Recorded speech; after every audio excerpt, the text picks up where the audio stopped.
Welcome to Diaspora Politics. This actually is the maiden edition of the program, and it is a program that we at Heritage Television have designed specifically to showcase the achievement of African politicians in the diaspora. You've heard them, you've seen them, but in most cases you've not had the opportunity of actually, finding out what makes them tick. Why do they decide to go into politics? The things they have done so far.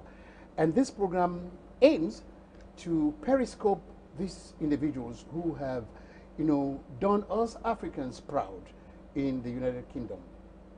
I have in the studio my pleasure and a privilege, an ex-mayor of Lambert and an councillor who has been doing he's actually a man of many roles. And his name is Mr. Adedamola Aminu. Welcome to the show. Thank you. You are a man of diverse roles. But before we actually go into some of the things you have done, let's start at the beginning. Okay. Who is Adedamola Aminu? Adedamola Aminu is a former councillor and former mayor of London Borough of Lambert. I was elected in 2006 till May this year. Okay, which is just last month when I stood down after 12 years serving. And I said it's time to actually focus on other things that I want to do for myself in terms of business-wise. And I need time to do that. So being in council is going to limit most of the things I want to do. Right. And that is why I decided, okay, let me have a break. After 12 years, then I can focus on career and other things I want to do for myself. 12 years is a long time to serve a certain group of people. Yeah. And you need to actually be really, really selfless to put your line, put your life on the line, your profession, your family, and everything. And what do you get for that? You see, I see politics as a way of giving back to the community, and it's about service to people. And we don't wait for people to serve us. We are there to serve people, to help them. And that is why many of us went into politics. And I believe that, we cannot complain that the council or the government is not doing this right, they are not doing that right. And we fail to actually be part of the system, to make things better, to change things. I mean, our people are really good in complaining, criticizing. But when you actually ask them, what are you going to do? Find a solution to find the solutions. problem. They say, oh, I haven't got the time. I have to do this, I have to do that. But if you keep on saying that, then nothing is going to change, because by default, we allow people who hasn't got the experience, the skill to govern us, to lead us, because those who have the skills failed or refused. Marginalized. No, they are not marginalized. They marginalize themselves. Because they failed, they refuse to be part of the people that will change things to make it better for their own community. And that is why, for me, I would rather not, I'm not prepared to sit back and complain that, oh, look at that organization, look at that council, look at that government, it's rubbish, look at what they are doing, they are not doing this right, they are not doing that right. Then if we know they are not doing it right, what are we going to do to change it? So what we need to do is to be part of that system, so that we can influence, we can come with our solutions from within. Because if you are outside the round table where they are making that decision, your voice cannot be heard. Absolutely. You have to be in there for your voice to be heard. And that is why we need more people to get involved, to go in there, so that when they are making decisions that affect every one of us, we're able to influence that policy or decisions. Before I actually look at some of your achievements here in the United Kingdom, in the diaspora, let's go back to the beginning. Where were you born? I was born in Nigeria in the 60s. Okay. I went to, it used to be ICC, then later on changed with the municipal government, IMG, primary schools. Then after my primary school, I went to Ibadan City Academy to complete my secondary school education. And after that, I worked for Ibadan Metropolitan Planning Authority as an account clerk. And after that, I went for teacher training college to have my grade 2 teaching qualification. And after that, I went to Crane, Cocoa Research Institute of Nigeria, to play professional football for them. And then you were a professional footballer? I was a professional footballer. So why would you want to leave professional football? In fact, when I came to UK, I thought it's something I can combine academic and sport together, but it was really tough. It's either you face academic fully or you do sport because fully. One will definitely suffer for the other. And I realized I cannot combine the two. So I chose the option of further my education, and I have my first degree, my master's, then my professional qualification in marketing, the Chartered Institute of Marketing, and both in IT as well. I have diploma in system design, and then later on I did the PGC, and then I decided to lecture full time, and I've been, a lecturer for 18 years. You are a lecturer, or you were a lecturer? I was, because now I'm now running my own business now. Okay. So, but I was teaching until 2015. It was when I became the mayor, I stopped teaching. When do you find the time in 24 hours to fit in? Because from all these things you have told me, how do you fit in, 24 hours into the day? You see, as a lecturer who teach management, leadership, it's about managing your time. There's time for everything. So when it comes to time management, which I do train people on, it's about knowing what you need to do, prioritize activities and events that you have to do in a day. All right. And if you're able to plan and prioritize, then you'll be able to fit a lot into 24 hours. The problem people have is that they lack time management. They cannot manage their time and plan things and prioritize activities effectively. So if they're able to do that, you can juggle so many things together. So you came to the United Kingdom to study. Yeah. I believe, like every other person, the primary goal was to when you finish, study. When you finish, you take the knowledge back to your home country. What happened? When you start having kids, it's not easy anymore. You came on your own, and you always think that, okay, when I finish, just to take my bag and go. By the time you get married, then you start having kids, so you are not alone anymore. You're talking about 1, 2, 3 kids, additional responsibilities, extended responsibility. So that makes it difficult, difficult to actually say, okay, I just take my bag and go back. And when I realized, okay, we are here now, the children are here, going to school, then wherever you lay your head, that is home. Yeah. So, and then what are we going to do is to be part of the system and, get involved. Because as I've said, whatever they do, either at national or local level, affect us. All the policies they are introducing about tax, environment, school, health, etc., planning, affect us.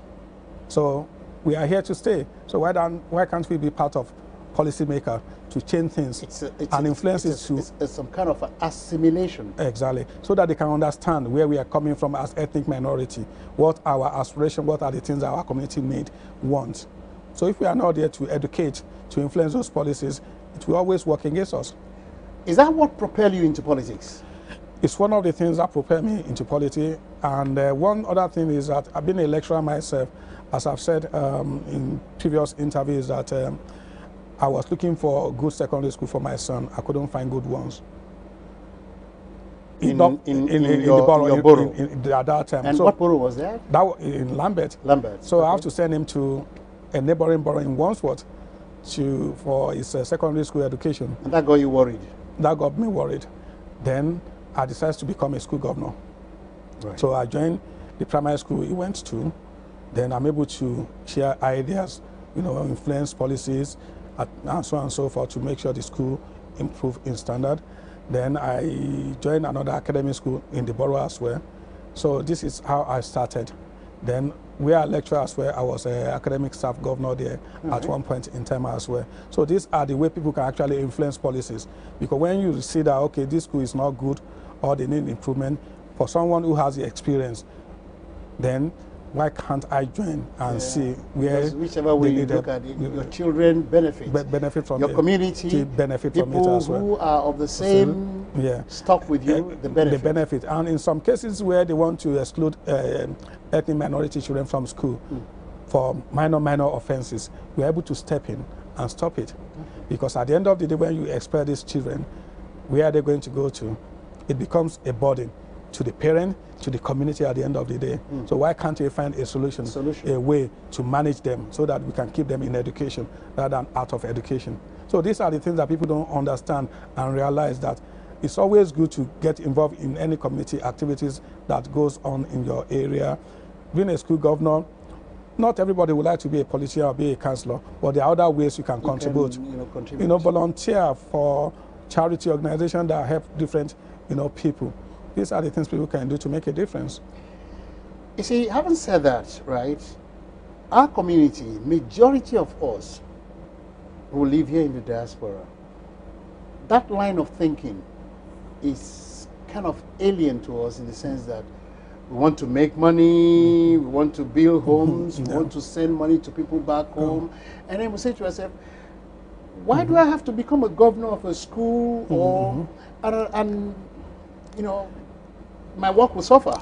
You see, the time they have to spend doesn't really affect them, because you're talking about, for a school governing board meeting, you're talking about 2 hours, probably maximum of 3 hours per term. So in a year, you're talking about 9 hours for 3 terms. So is that too much to give? And most of the meetings always in the evening, maybe from 6 or 7 in the evening after work. And what people don't realize is that the contact, the network, the people you meet at this meeting, the professionals you meet at this school governing body meeting, there are people that can help you in your career, in whatever you want to do as well, because they come from diverse backgrounds. So these are the people that you can actually learn from. Likewise, they will be able to learn from you. So there are lots to gain, not in monetary terms, but in skills, in experience and contact. But people don't see that. Our people, everything's about, money. How much money? How much are they going to pay me? Oh, I don't have the time to go and spend my 2 hours sit down in a meeting and then talk. They don't see the benefit of that they are adding value to the community, to their own children, to people around them. And that is what people need to start thinking of, that, everything is not about what am I going to get, but what we are contributing back to the community. Now, you started off by I will use the word inserting yourself, or no, not inserting, immersing yourself, right, in the community in which you live, because your children, they live there, you live there, your wife lives there. Anything that happens in that community affects us. It affects you. So when then do you take it or get into your mind to leave the school board to become a politician, a mayor? As I've said, it's about, I've been a party member for many years before becoming a school governor or a councillor. What party are we talking about? Anyway? It's a Labour Party. A Labour Party. Okay, why the Labour Party? Because I believe in their ethos, aspiration, equality and fairness. And that's the party that I can resonate with in terms of their policies towards everybody. Many, not few. Okay. So, and I share their vision. So for me, that is the party I like. But as I keep on saying to people that as a politician, as the chairman of British Nigerian Councillors in the UK, I don't expect everybody to be a Labour Party politician or member. Carrying. But what I keep on saying to people is that if you believe in Conservative Party, join them. If you believe in Liberal Democrat Party, join them. The reason why I say that is that whichever party that is in government, we want our people there to be able to influence what they do and so on. Because until you are there on the table, that is when you can then influence. We have Conservative government in power now. So if you don't have a Conservative members of parliament, Conservative councillors, who will speak for us there? And that is why we need every of our people in all hands on deck. So that when they are making policy, they are discussing about issue, probably the one that actually affects us, at least we have someone there to actually challenge them, to influence that policy so that it's not going to disadvantage us. Okay, we will go on a short break now. Okay. And when we come back, we will be talking a lot more with Adedamola Aminu, who is our guest today on Diaspora Politics.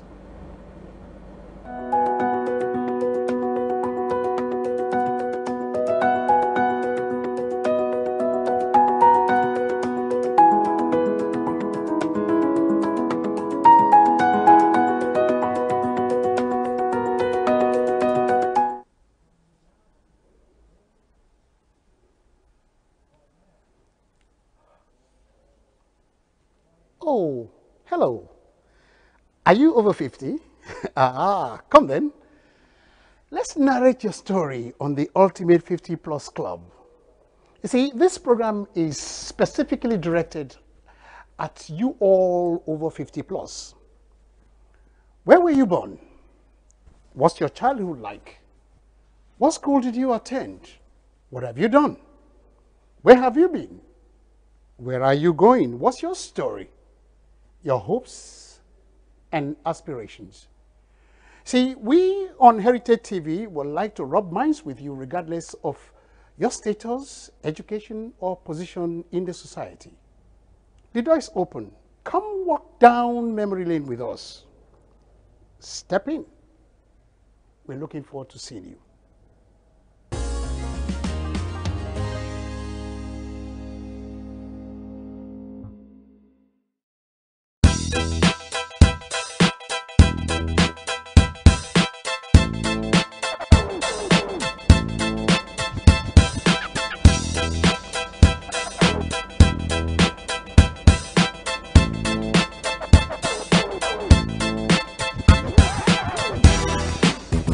Welcome back, viewers, and you are on to Diaspora Politics.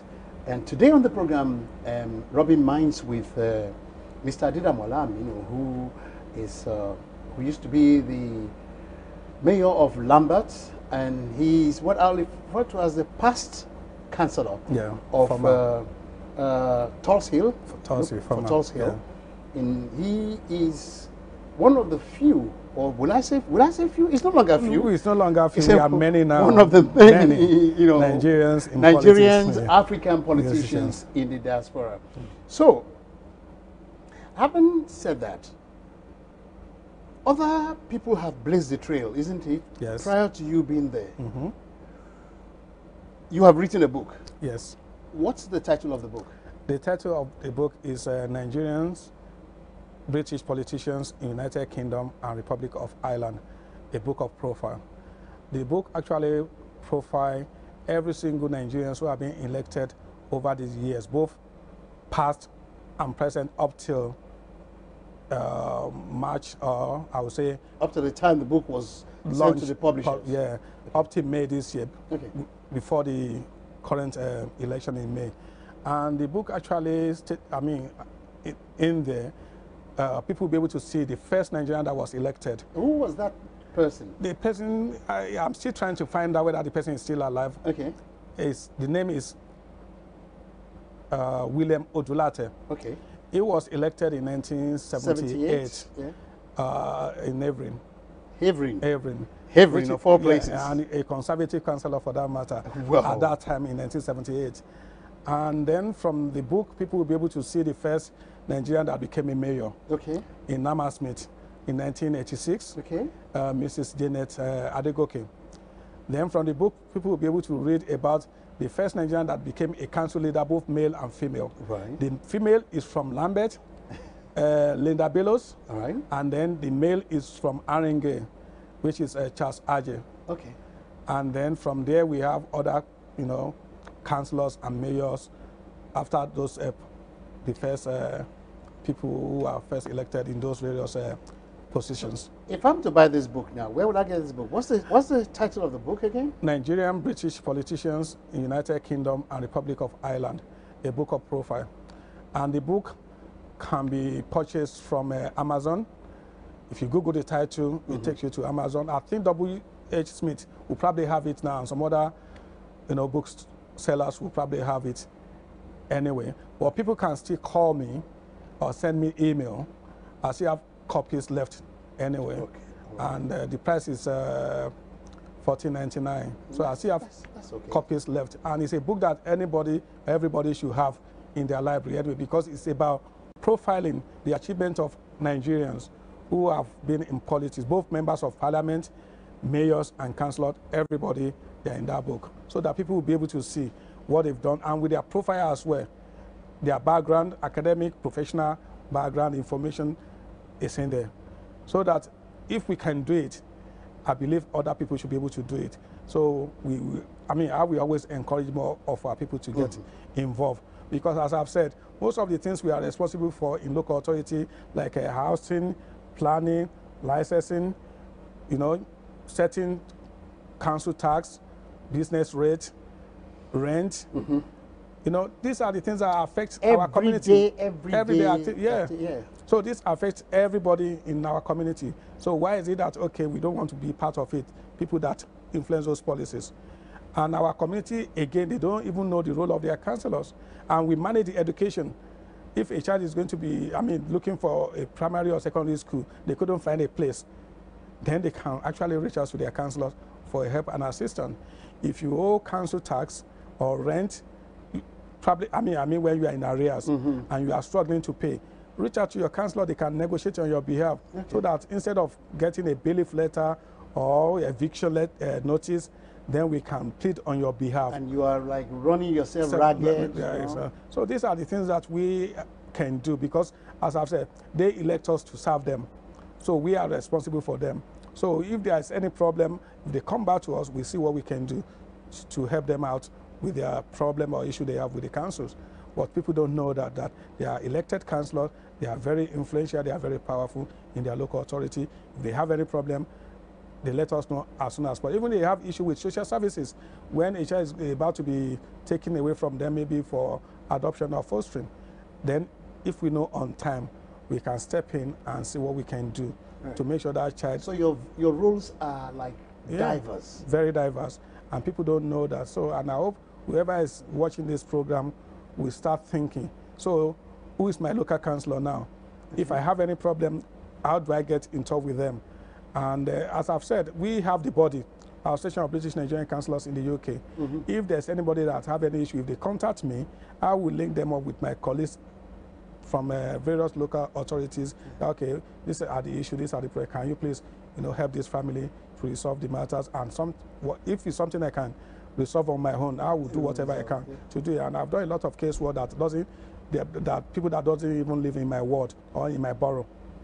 My case work cut across any local authority. Because when I can help them, I will do it. But if it's something I need to refer them to my colleagues in other borough, I will do that for them, so that we can make life easier for them to get what they want. Were you surprised and shocked when,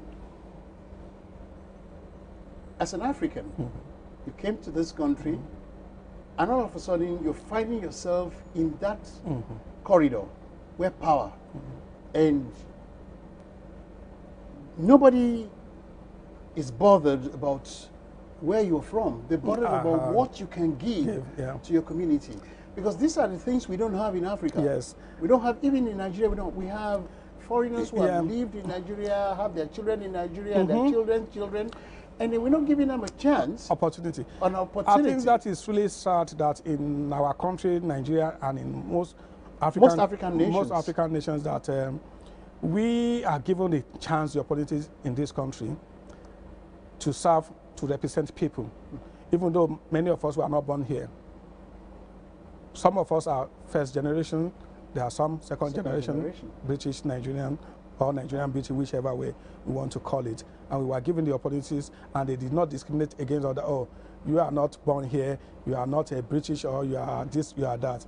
So if they can allow us to be part of the system, then why is it that... Why can't we take a cue from that? Why is it in our country that they will tell you, oh, you are from the south, you are from the east, you are from the north, you are from the west. So because you are not born in that area, you cannot contest for election. Meanwhile, we're all Nigerians. Exactly. Meanwhile, we are all Nigerians. If you are talking about one Nigeria, so what is the difference?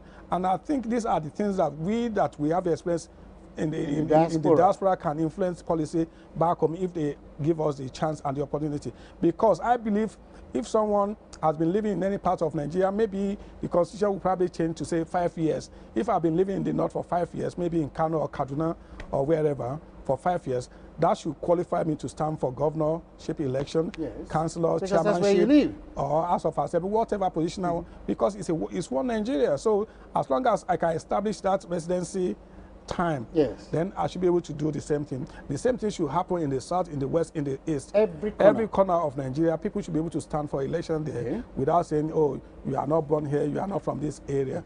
I think we need to change that if we want one Nigeria, if we want to make progress. But if that is not going to be possible, then we have to start thinking what brings us together as a nation.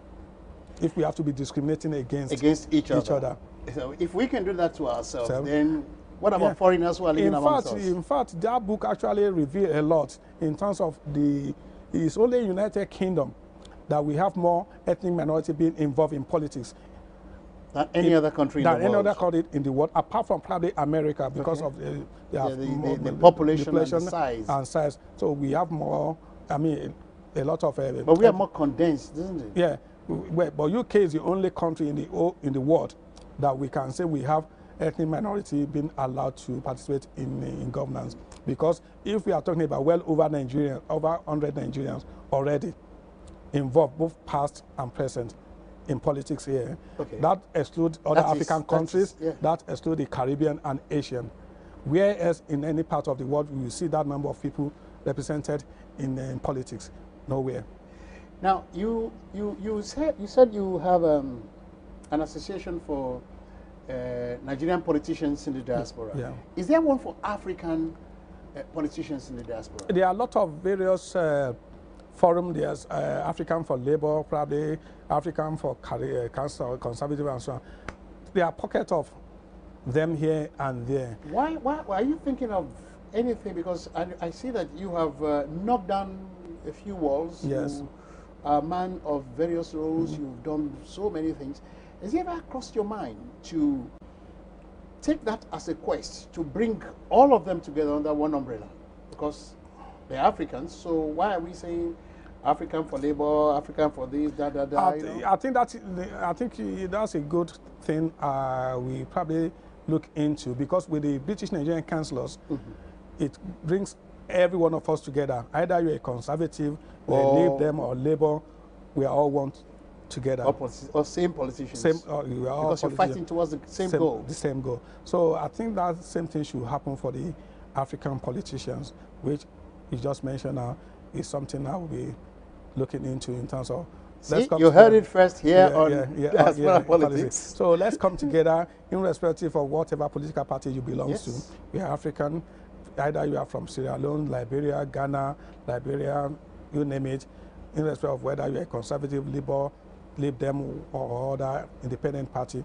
Let's come together and let's see what we can do to help Africa. I'm going to ask you one question. You don't have to answer it though. Okay.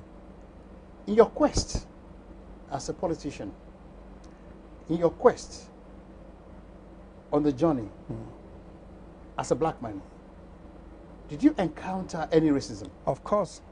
How did you deal with that? You just have to know how to fight your battle. And you pick and choose the battle you want to fight. You can choose the battle you want to fight. And it's still there. The prejudice, discrimination is still there. And I don't think it's going to go away soon. Yeah. But the most important thing is that we shouldn't let that hold us back. If you believe in something, go for it, pursue it. Yes, there's going to be hurdles, because I don't see things as an obstacle or barrier. I see hurdles. Because with hurdles, you can actually jump over it or run past it anyway. But when you see a barrier, that means you can't go anywhere, you can't overcome it. So the hurdle is still there, but we should always find ways out. There's always a window of opportunities here and there to overcome all those hurdles. And that is what I did. And I'm sure that is what most of my colleagues are doing as well, to make sure that we don't let that discrimination, that hurdles, stop us from putting ourselves forward. You scale it. Yeah. So we will continue to challenge, we continue to strive, and make sure that what we want, we get it. It might take time, Okay. There might be, a setback, but eventually we get there. Okay.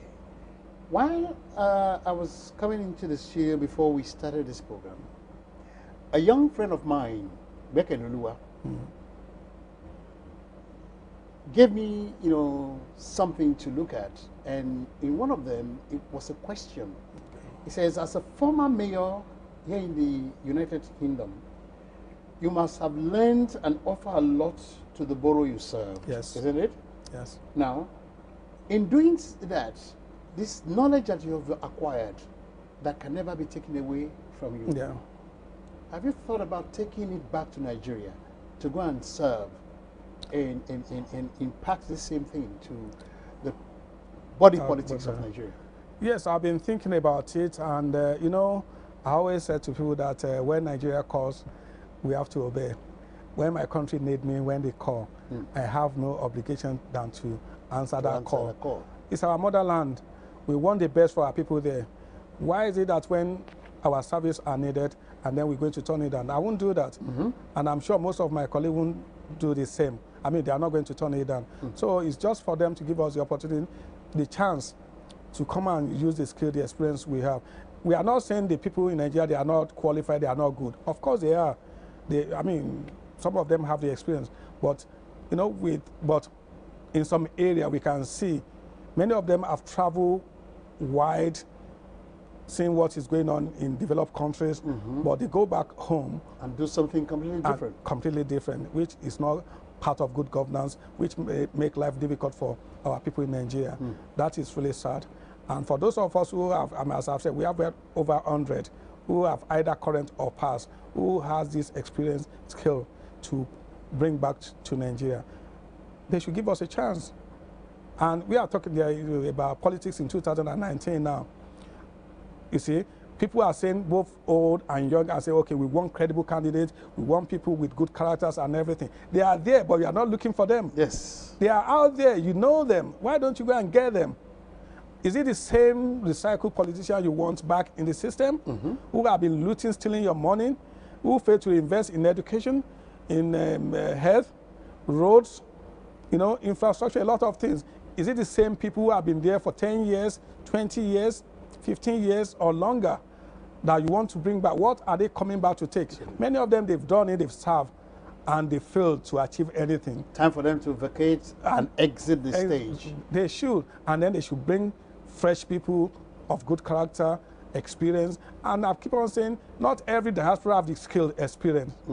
Because sometimes the mistake they always make is that they will go and get someone from the diaspora who hasn't got the track record, who haven't achieved anything, who hasn't got the skill to implement, to influence anything, to get things better done. Thereby they're putting a square peg in a round hole. Yeah. So get people who have done it, check their CV, check their record, put their name on Google search, see what they've done, what they've achieved. Don't just pick anybody from diaspora, either America or UK. Don't do that. Look at individuals. What have they done? What have they contributed to where they're coming from? Then based on that, you know that if you pick this person, you get good results. On that note, we're going to take a short break. We'll be back, and when we come back, we'll touch on how are we able, or what is his take on taking money out of politics in Nigeria. Heritage Television. Promoting African culture and heritage at its best. From talk shows that concern you to both local and international news that relates to you. From grassroots football to African children's programs. Heritage Television. We cover your social and special events like weddings, birthdays, church anniversaries, and so on, and broadcast them live on our apps and online.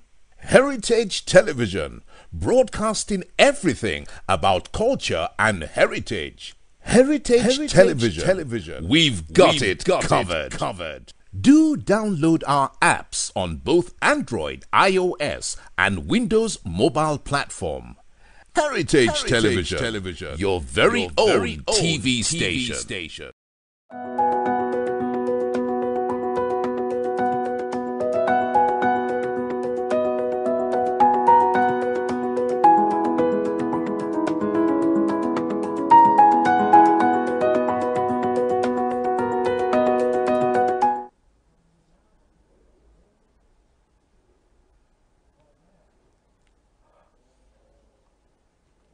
Oh, hello. Are you over 50? Come then. Let's narrate your story on the Ultimate 50 Plus Club. You see, this program is specifically directed at you all over 50 plus. Where were you born? What's your childhood like? What school did you attend? What have you done? Where have you been? Where are you going? What's your story? Your hopes and aspirations. See, we on Heritage TV would like to rub minds with you regardless of your status, education, or position in the society. The door is open. Come walk down memory lane with us. Step in. We're looking forward to seeing you.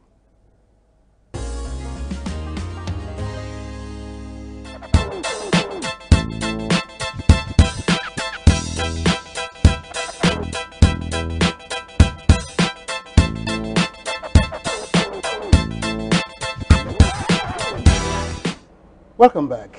Before the break, I did promise that when we come back, we'll be talking about taking money out of the Nigerian politics, because the bane of our society right now is people are not going there to serve the people.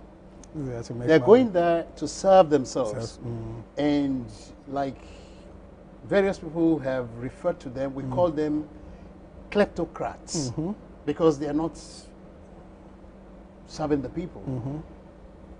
What is your take on that? To be honest, I think the money involved in Nigerian politics is just too much. It actually discourages credible candidates, credible people to actually come forward because they don't have the money to play the kind of politics they play in Nigeria. I mean, when I was elected in 2006, they did not ask me for any money, apart from my membership fee that I've been paying as a member of the party, which is not a lot anyway. And nobody selected you? Nobody selected me based on how much money I put into the party.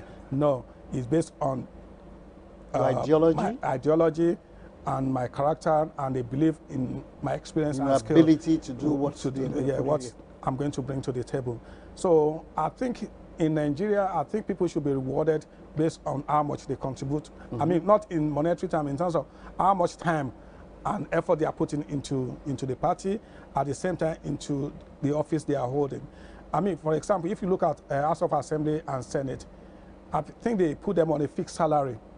That is plus a lot of allowances.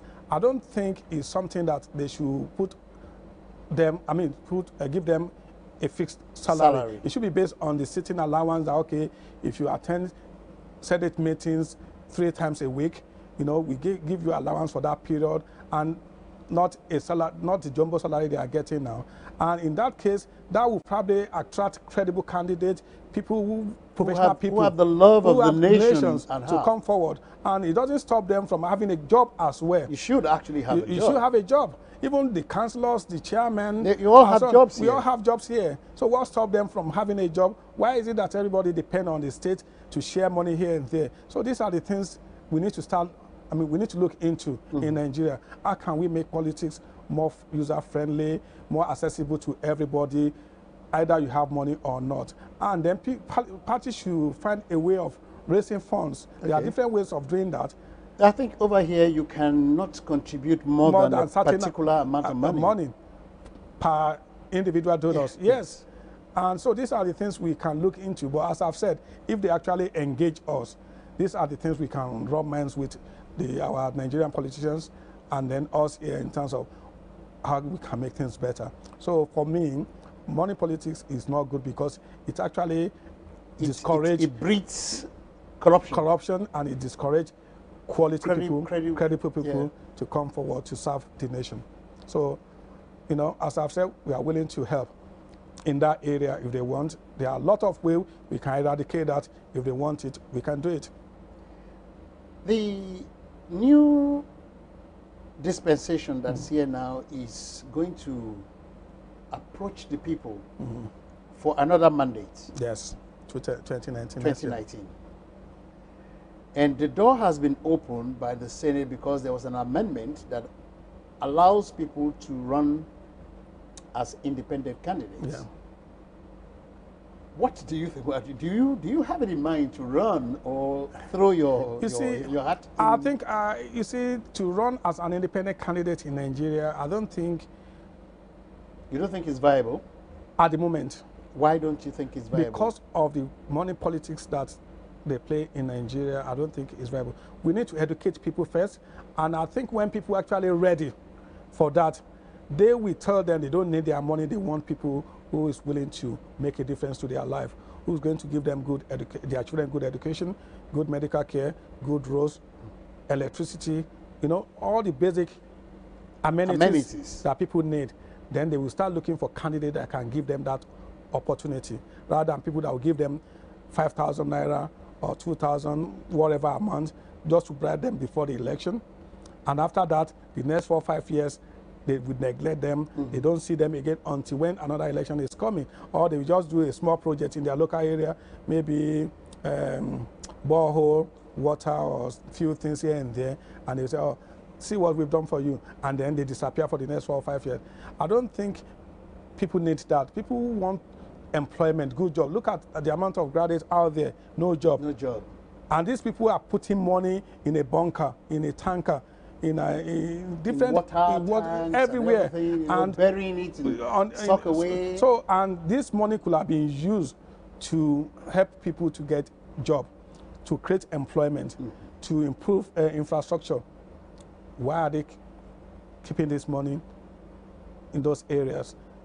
And you know, I keep on asking, how much do we need to live on to survive, that people will steal that huge amount of money for themselves alone, and they see thousands of innocent people on the street, graduates and people suffering? Do they have feelings at all? Right. And I think I don't know what to call it. I think, is it mental poverty? I don't know. Or is it just pure greed? The combination of the two. So people have to start thinking that, okay, we come with nothing, we go with nothing. If we died now, all those wealth, all those money, look at those people who have died in the past. How much have they taken? Look at their property, look at, they are derelicated their buildings. Grass, bush, growing there now, there's nobody to maintain it. So what's the point? Vanity upon vanity. It doesn't worth it. When we leave this earth, then who's going to look after all those mansions, all those things? You can only sleep in one room. You can only sleep in one bed. You can't, if you have 50 cars in your compound, you can't even drive one car into your bedroom to go to bed. So why having it? Why don't you use that money to make a difference to someone's life, to create job, to improve infrastructure in your area? Do roads leading to your area? You know, give money to charity, to help younger people, older people.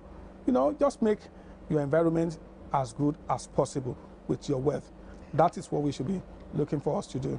As a Nigerian politician in the UK, you abide by the rule of the law. Yes. There is morality. Yes. You cannot afford to give us a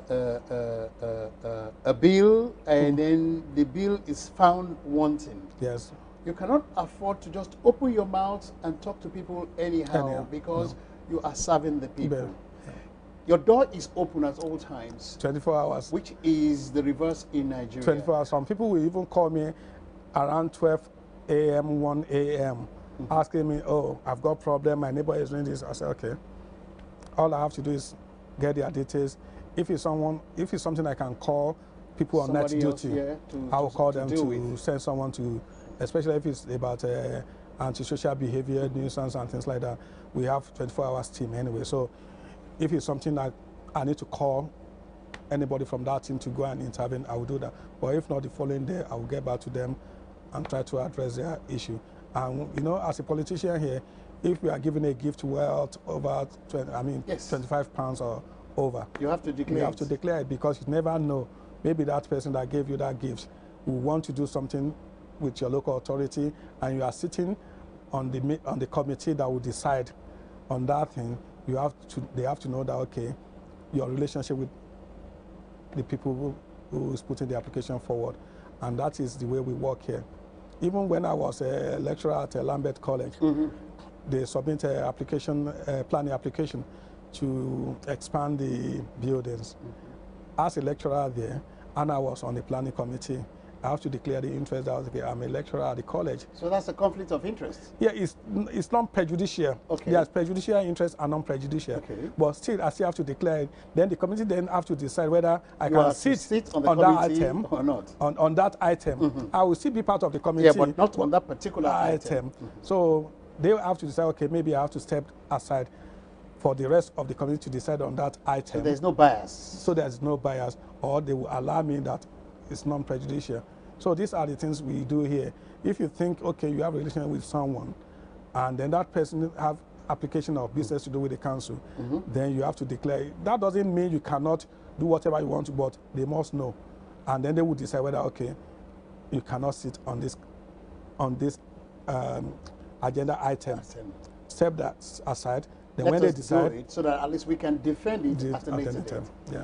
See, because there's one of the things I have realized in this country is how sensitive politicians are in their utterances, which we don't have in Africa. Now, having grown up in Africa and coming to live here and in politics, how were you able to manage that without you saying something that's... You see, you know, yeah, I mean, am I allowed to say Yoruba proverb? Yeah, go ahead. You know, people in Yoruba, they said, way back then Adoshe. I've been living here for well over 30 years. So if I've been living here for that number of years. And you cannot imbibe. And then you adapt, you know the system. So I'm part of the system. So you know where to draw the lines, you know what you can do, what you can't do as a politician. And you know, when you're in Rome, you'll be able as Roman. I am going to wave a magic wand. Okay. And that magic wand, right? Because I've taken a look at your pedigree. I've seen what you have done. So I'm waving that wand.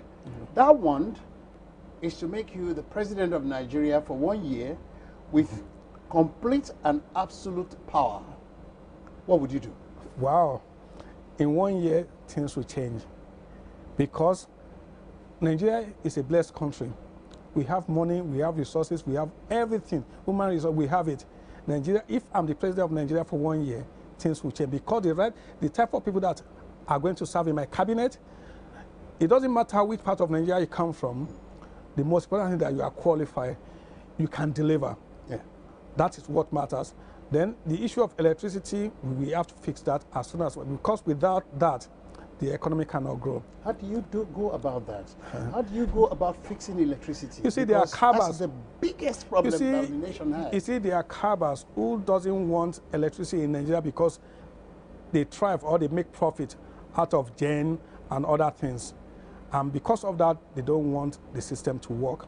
So you will ban the importation of generators? No, before I ban it, I will make sure, because you can't ban something unless you have alternative in place. Yes. Is to make sure our refinery are in order, the things that we need to generate electricity, everything is in place. This will take time. That is why at the moment I can't blame the current. Just 1 year. Just 1 year. Yeah, but like I said, I've given you absolute we have power. we have to be realistic. There are certain things we can do within a year. There are certain things that takes a year, because it's like you want to build a house. Yeah, of course. You have to lay the foundation, build it, roofing, plumbing, and also. So these are stages. So for something like that, it might take more than a year, but we will have a go at it from day one. Okay. And to make sure by the end of that 1 year, we have enough supply. Whatever method we're going to use, either solar or wind or turbine, whatever we can use, we have to put our resources in there. Okay. Well, we can actually achieve it in a year if we use the combination of all those things. Okay, we'll take a short break. Okay. When we come back, right, he's going to tell us how to expatiate on the things he's been saying regarding making Nigeria work. Don't go away.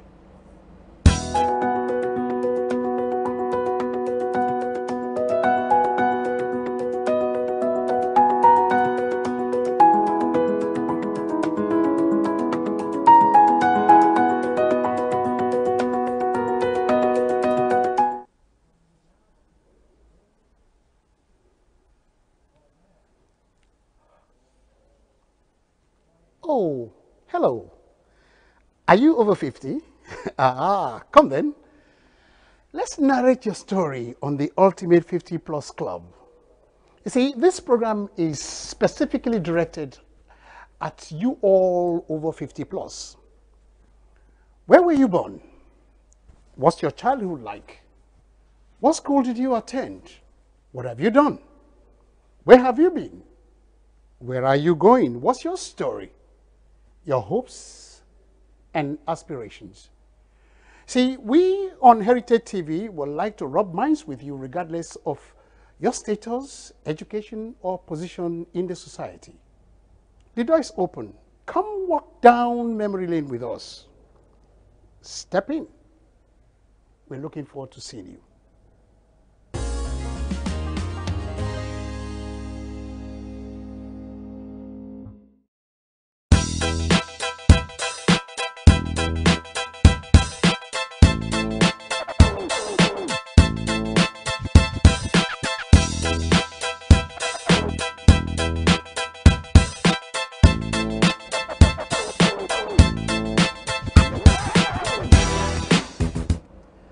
Welcome back. This is Diaspora Politics. And on the program today, I have Adedamola Aminu, who was a mayor of Lambert, and he was also a councillor, Yes. who is just stepped down this less than a month. Less than a month, yes. And he happens to be in our studios today. We're looking at all the things he's done and what he still aims to achieve. You were talking about fixing certain things in Nigeria as a before we went on president. break. Yes, as I was saying before the break, that within a year, as a president of Nigeria, we can sort out the electricity issue by using the combined resources available to generate power, to make sure the economic growth in, Nigeria have a regular electricity. What about the frustration of the people? The people are It's because frustrated at the moment. It's because the leader hasn't got the will to fight them, to challenge them. You know, the president has the executive power. If I want something done, and I know I have the money, I will get people from wherever they are in the world to get it done. Okay. And that is what leadership is all about. You have to believe, you have to be committed in what you want to achieve, and you get it done. And the end will justify it means, because people will see what you are doing for them, as long as they know you are not stealing their money. Of course, of course. So that can be done. And again, the infrastructure things, the roads, which is very important, both rail, that will help people to move around, move goods around. These are the things that is very important as well. These are the basic infrastructures that people need. Government's supposed to provide this. Then people will then do other things to complement what the government is doing. But without that, nothing is going to function. Nothing is going to work in Nigeria. Ade, the environment is very, very important, especially in this side of the world. We don't mess around with it. In Africa, they don't really, not every government is looking at it critically the way it's being looked at here. The Kyoto Agreement was signed by practically every African government. But they're not putting it to good use. There's this research that says that with the amount of plastic being dumped into the ocean, right, by 2050, there'll be more plastic in the ocean than there are fishes in the sea. You know, this plastic has a way, it does not break down for thousands of years. And as it breaks down, they have something called microplastics. And that's gone into the food chain. In Nigeria, one-time use plastic is all over the place. Pure water, boom, dump it. How do we go about solving that problem? I think in Africa and in Nigeria, I think we recycle a lot more. You reckon? The Western world. You know, people collect all this plastic, they wash it, they use it to bottle their palm wine, oil, palm kernel oil, and also so they recycle it most of the time. The pure water one, yes, that cannot be recycled. That is clogging yeah, that is waterways, waterways. gutters. But in terms of the other plastic material like keg, and I mean, we normally recycle that, and even the water one, the so that's one they always use it again for other things anyway. So usually we are good in recycling things like that. But the major problem is the pure water one. Okay. And you know, there's no other way to package that because of the cost involved. And then it's something that people want on the go as well. And so why don't we enact a law? Because in Kenya has enacted a law. No more use of one-time use plastics. And they sent out inspectors, and they rolled out a trial period where people were being educated and they're being cautioned.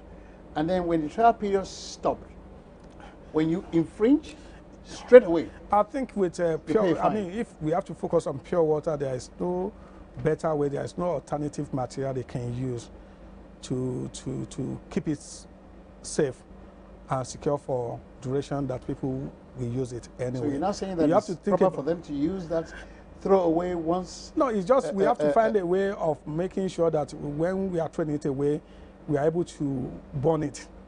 Because once you throw it away and it hits the ground, it can sit there for the next 1,000 years. Yeah, what we then need to do is to make sure that when people finish using it, they just don't throw it on the floor anyhow.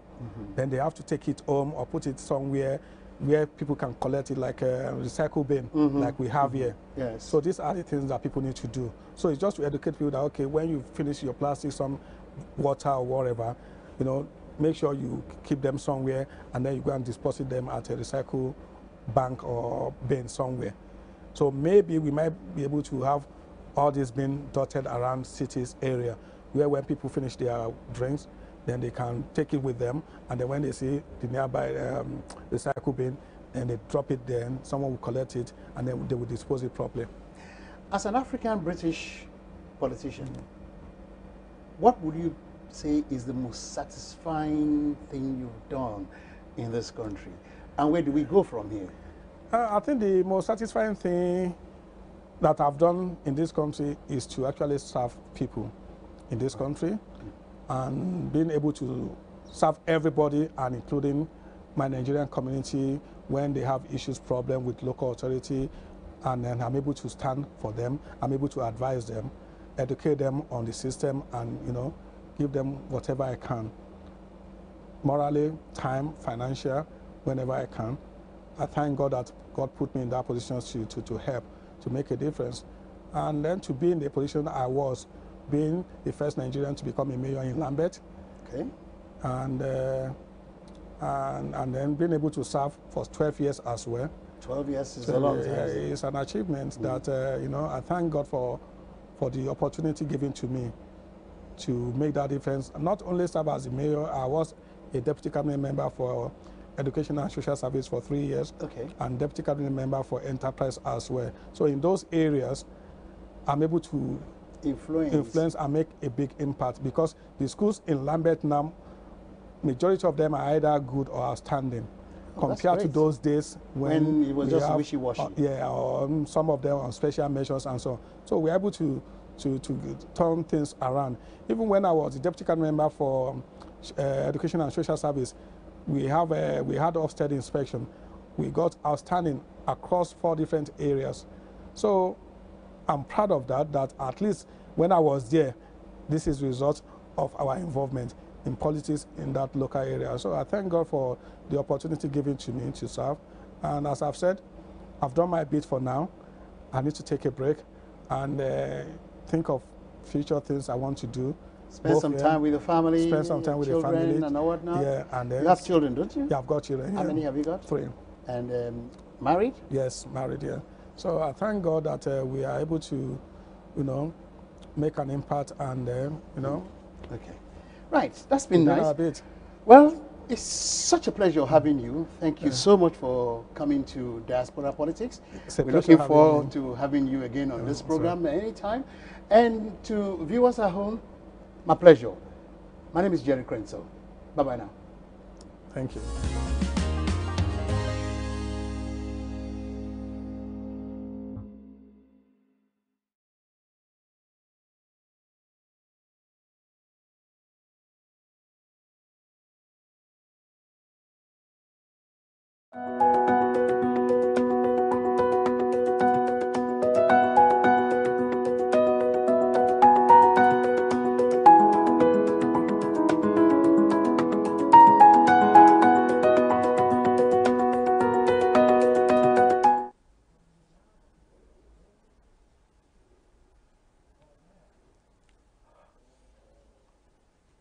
Oh, hello. Are you over 50? Come then. Let's narrate your story on the Ultimate 50 Plus Club. You see, this program is specifically directed at you all over 50 plus. Where were you born? What's your childhood like? What school did you attend? What have you done? Where have you been? Where are you going? What's your story? Your hopes and aspirations. See, we on Heritage TV would like to rub minds with you regardless of your status, education, or position in the society. The door is open. Come walk down memory lane with us. Step in. We're looking forward to seeing you.